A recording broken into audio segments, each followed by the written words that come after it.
welcome. Welcome to my show. This is Joyce Nelson. I'm so glad you joined us today. This show's for you. It's about you. Every week I bring you a different guest that tells you a little bit more about you and about your life and about your health and about your the design of your life and many, many areas that hopefully will make some changes in your life, some very positive changes. Today my guest is Robert Scherzinger. Robert's a friend of mine, a longtime friend of mine. I happen to be very blessed with some wonderful friends, and Robert and I have known each other quite a while, probably about 10, 12 years, about that. Something like that. Robert has something great to offer you. Robert is a Heller practitioner, a Heller body worker, and we'll tell you a little bit more about that. But he's going to talk about ways that he can educate you to change your body, to have less stress, to be healthier. And welcome, Robert. Thank you. Nice to have you. Thank you very much, Joyce. Yeah. Tell me, first I'd like to know a little bit about you and share you with my audience. How did you ever come into body work? Well, whatever interested you in? Actually, I started out having a strong interest in movement education, in using my body more supportively, so I have more energy at the end of the day and I have less aches and pains. And actually in the early 60s, I was doing a magic show. You were a magician. I was a magician, a theater magician. And in the process of doing my magic, I needed to study body language, how I used my body on stage, and so that I could express myself through the way I use my body during the day and during the show. And that lent itself to more study, more in-depth study of using the body more supportively. And so you kind of used, in the beginning, it was really more like for a stage presence or Yes, originally for stage presentation and communicating what I wanted to communicate to the audience as I walked on stage and performed. Yes. And then I started learning supportive movement, and that lent itself to releasing tension and stress out of the body from learning body work. And So what did you go into? I think you said also that you'd had a background like in theater and movement and things like that. Did you go into body movement as a form of dance or? Well, I did study that type of movement as well. I took a lot of dance classes and things like that. And it was more actually applicable to my daily activities. When I went into the Navy, I sort of left my magic career and then made a big transition from then out of the Navy going into becoming an air traffic controller, which is a very high-stress job. Oh, yes. And I realized that was not for me. And then I became in the air freight field, and I managed an air freight company for 10 years, which is also a really very stressful career. And during that time, I applied a lot that I learned in functional use of the body so that I'm releasing tension and stress rather than accumulating it in my work at the job and other activities as well. Everyday activities such as waxing a car or walking, standing, sitting, all those activities we do every day are either accumulating stress or releasing stress just by the way we use the body. Yes. You know what I think is interesting, and I've had other guests on before that have talked about their lives, is that you went from a real kind of a linear kind of a career where you did very linear things to something that's totally different. I mean, they're really in a way almost unrelated. Yes, that's true. It's interesting how I kind of went right into such a different field, but I realized that there is ways of releasing tension in the body physically by manipulating the body in such a way as to release the tension. And so my interest in movement education led me to become more involved with wanting to have my body more elastic and more supportive. So I actually became a client of another practitioner and had my body worked on to release the tension in the whole structure and give better balance in the structure. And I got such fabulous results, so I thought I would learn how to do that work. Yes, yes. And often I think that's it. I think if it's something that means something very much to us personally, then I think that we're really almost better at what we do. I mean, you applied this to your to what you were doing, working as a air freight controller, or all the stresses involved in that, and then obviously it made some changes in your own life. Absolutely. It was so profound that I decided that this is where I wanted to devote my life, is to working with clients and showing them how they can use their body less stressfully. And also, I learned the technique to release through the body work to allow the body to be more flexible and in better balance. What is the difference between what you do and, say, for example, a Swedish massage? Because, you know, people are really confused. There's lots of different kinds of body work. And why does one work better than another one? Maybe you don't need that kind of a comparison, but they're different. Yes, they are different. And Swedish massage is wonderful in itself. It's very good for the circulatory system and for invigorating the muscles and releasing toxins from the body. However, structural body work, which is what I do, the generic name is structural integration, which is this whole series of sessions, which we'll talk about in a little bit.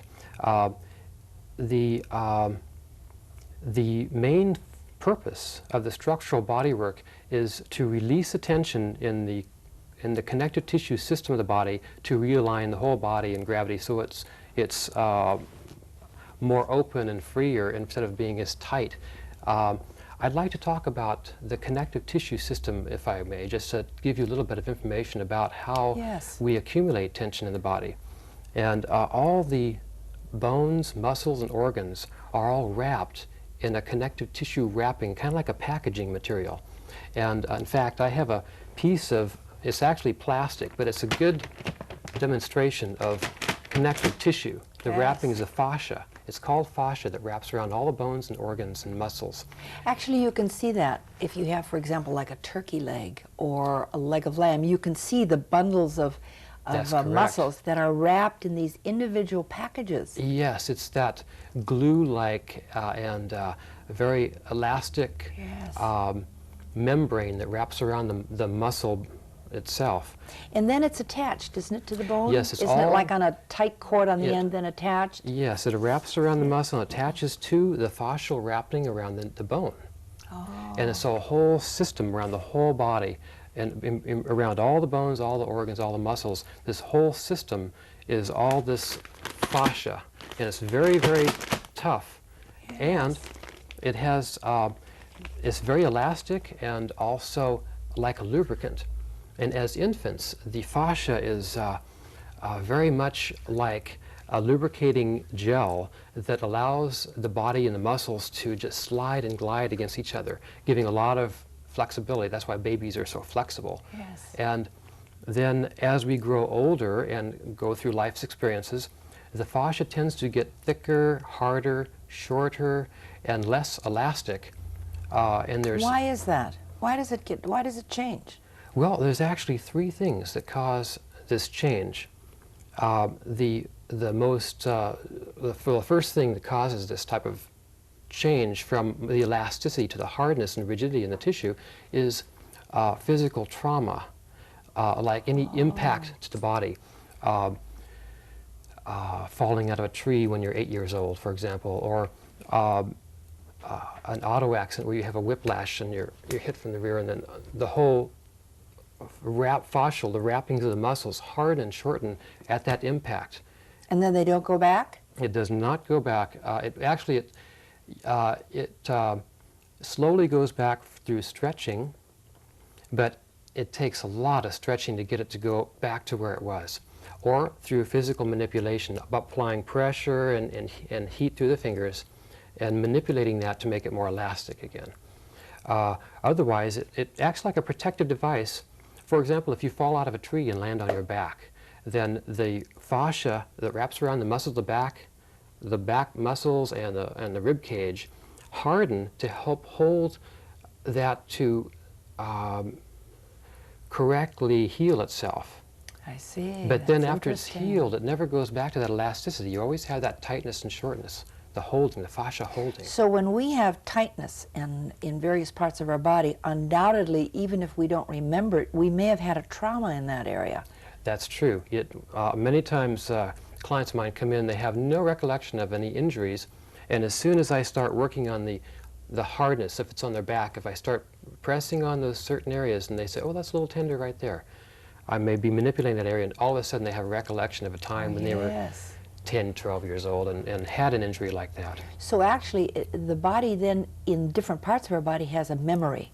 Yes, yes, all that So memory is information- not just in the brain. No, it's throughout the whole body. And that information is stored in the connective tissue, and as soon as that tension is released, the client recalls the incident. Yes. And so even surgery is another form of physical trauma.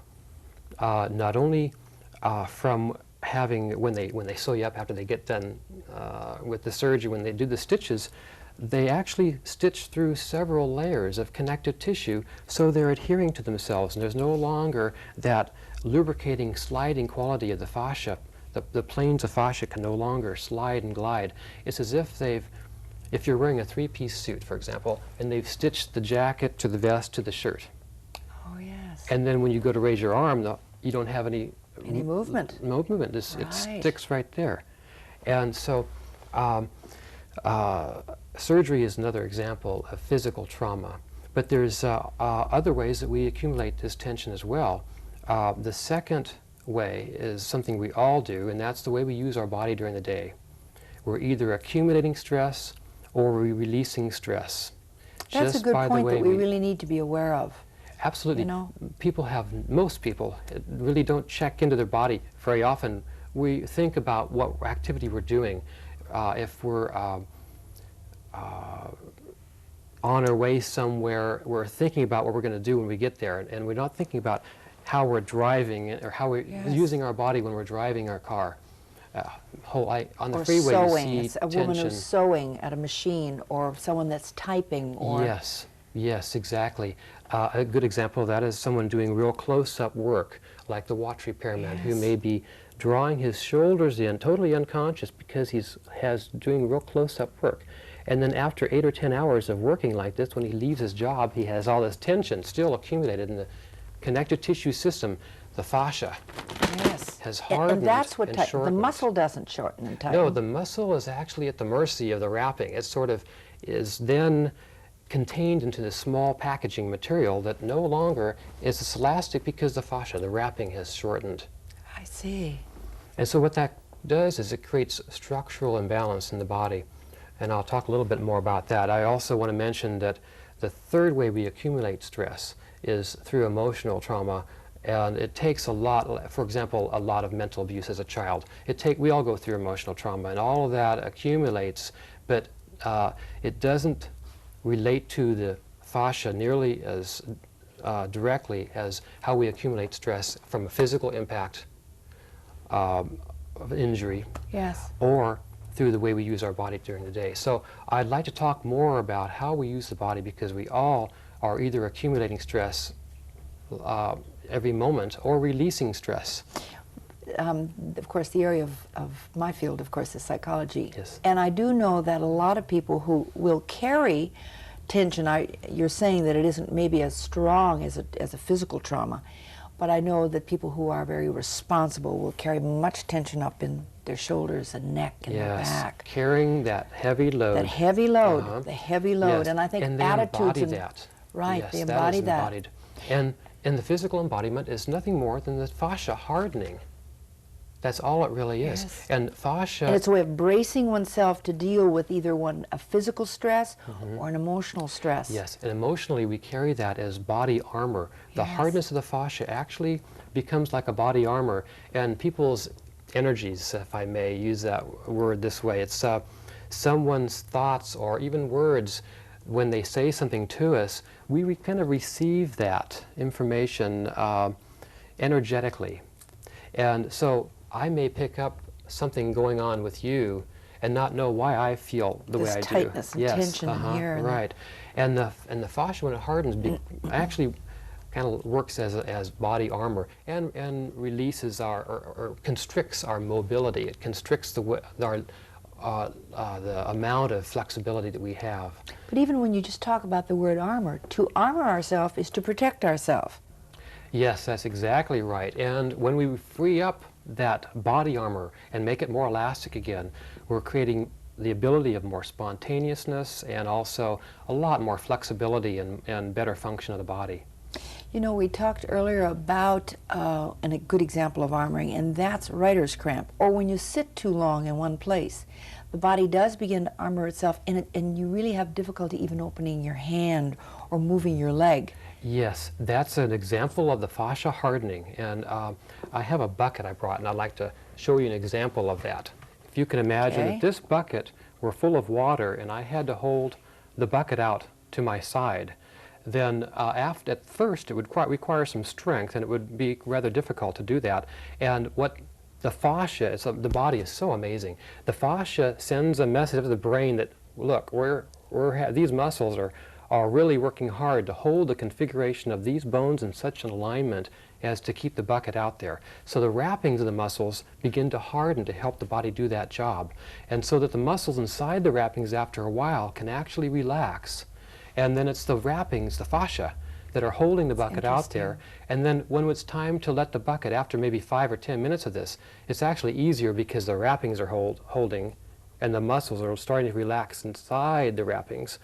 Then when it becomes time to put the bucket down, you can't just, put the bucket down. You have to press your arm down and then open up, pry the fingers open, and then you can release the bucket. And then you need to shake out the arm and manipulate that to kind of get the hardness released. And that's the type of holding that we do unconsciously. But that's also a form of protection, because the body actually works perfect. Oh, yes. It really does work perfect. It does. It's exactly what the body needs to do at that time. Unfortunately, when we're done holding that bucket out there, the fascia is all hardened, and we no longer have as much flexibility in the arm. So we need to do something. We need to do some stretching, manipulation, get more movement through there to create that elasticity. So that's the type of thing that that's how we accumulate tension and stress through our daily activities. Yes. So if you did that, if you had a particular movement, like I think we were talking about someone who sits every day and works on a watch or does something very fine. Yes. They create so much tension that after a while, that fascia becomes very hard, and the body doesn't come back as quickly. Is that right? It eventually shortens, because when the fascia hardens, it actually also shortens. And how the muscles overlap the bones or the joints and attach the bone across the opposite joint will shorten the body as the fascia hardens. For example, there's, of course, we talked about there's muscles through the whole core of the body and through the outer shell of the body. Yes. And as these begin to tighten through stress, the spine shortens and shortens. That's why people get shorter while they grow older. And by maintaining a lot of flexibility in the body, by doing yoga and stretching regularly, and having body work, that's a fast way of doing it, is having the body work, because that releases the tension very efficiently and very thoroughly. And does it also release tension that has built up, say, from that trauma you had at 7 or 8 years old? Absolutely. It can go back and even release that? Yes, you can't help but touch on all the incidents that you had in your whole life. Everything you've done up to today all that tension is released. Everything you've done up to today has created the tension and stress that we hold in our body up to now. And so as the body compresses through the everyday activities and through traumas, physical impacts, things like that, the body shortens from the fascia hardening and shortening. And so it actually changes the structure of the bones. It changes the structure because the muscles hold the body together, and the bones act like spacers, and they actually hold the body apart.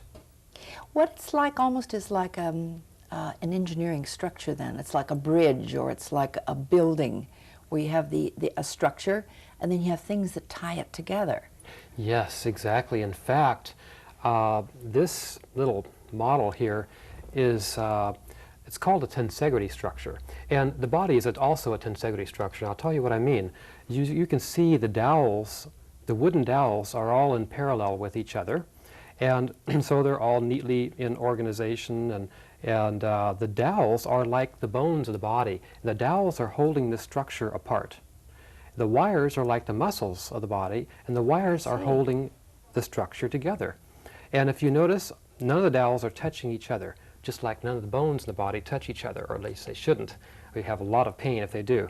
And so, just like this tensegrity structure, the body is also a tensegrity structure in that when any of these tension members are compressed, if any of them is compressed, the whole structure is distorted, out of balance.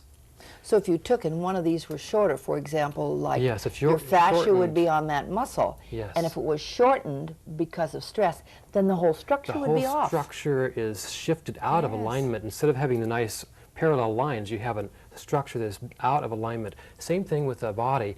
As soon as the tension is too tight in some areas, it pulls the bones out of alignment. In fact, this chart, if we could show the chart. Okay, then that shows the structure then.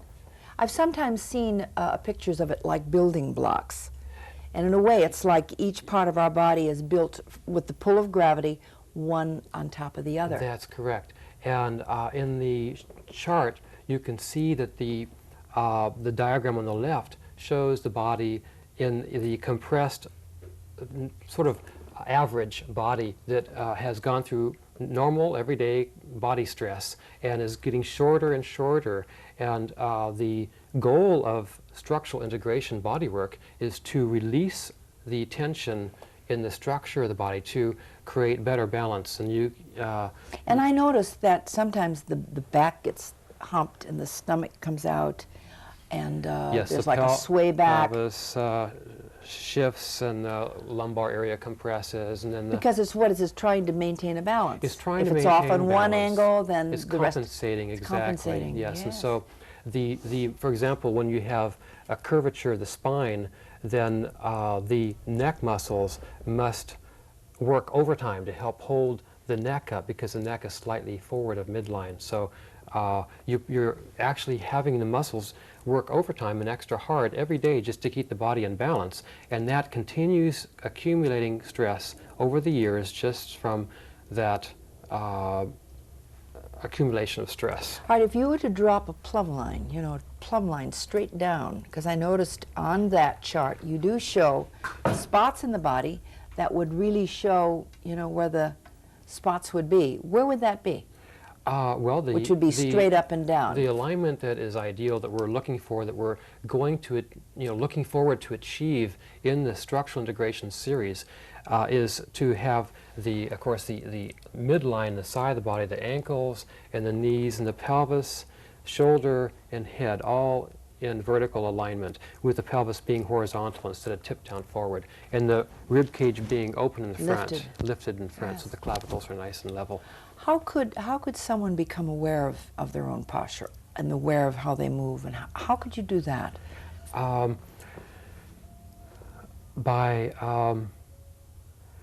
be great if you could have a video and watch yourself. Yes. Maybe you could do it from that. Yes, in other words, how can we become more aware of how we're using our body during the day? Right. It takes practice, first of all. You have to, once in a while, notice how you are in your body. And so I work with my clients in several ways to increase their body awareness so that it's not a matter of having to think about their body all the time, but just to tune in once in a while, and it almost after a while happens unconsciously. And so you're like an educator. Besides working with correct. them, you educate people how to use their body in a more efficient way. That's correct. And by showing people how they can acknowledge their mind for noticing how they are in the body, because we tend to reprimand ourselves when we say, oh, I'm holding tension and stress. Instead, as if there's something bad as if there's about something what we're wrong doing, with that. wrong. Yes, exactly. And it's just simply not supportive. Mm-hmm. So it's a matter of noticing how to use the body supportively and release that tension. So it's either a matter of holding stress or releasing stress. That's correct. And when you're holding stress, then you can become aware of that. That's correct. What are some of the things that you could suggest, for example, in using the body as an educator for our audience today? Yes. What the main thing is that people tend to hold tension through the whole core of the body, and just unconsciously holding tension, being ready for the next thing, or just hanging on to themselves, so to speak. And if we could just learn to be lighter in the body and let the body be freer and let that tension relax, then no longer are we accumulating that body stress, but then we're releasing it just by having that being open. Another example is, say, sitting, because we all do a lot of sitting. And one thing I show all my clients is that the pelvis commonly tips back. Not that that's wrong, because we're still sitting. It's just that not as supportive as having the pelvis support the torso better. By letting the belt line become more horizontal when we're sitting, what happens is the pelvis then can support the spine, so that instead of sitting this way and having the rib cage compress in order for us to stay in balance in the sitting position, when we bring the pelvis into horizontal balance, then the whole rib cage opens up, the spine is much more vertical, and then we're much more open through here, releasing tension and stress and not having to accumulate tension up here when the pelvis is tipped back, and have all these muscles help hold the head, which becomes forward in this position. So we're having these muscles work overtime, whereas with sitting with the pelvis being horizontal, it's a real simple thing just to notice. Is a pelvis It's just horizontal? it's just looking at our habits. That's because correct. I think that we slouch, we move in ways that we really, if we just became aware, it would make a big difference. That's exactly right, Yes. yes. And so by taking my clients through a series of sessions, because it requires 10 or 12 sessions to go through the systematic, session by session, prearranged sequence, because the first few sessions work on the outer muscles and then we go deeper to the core of the body.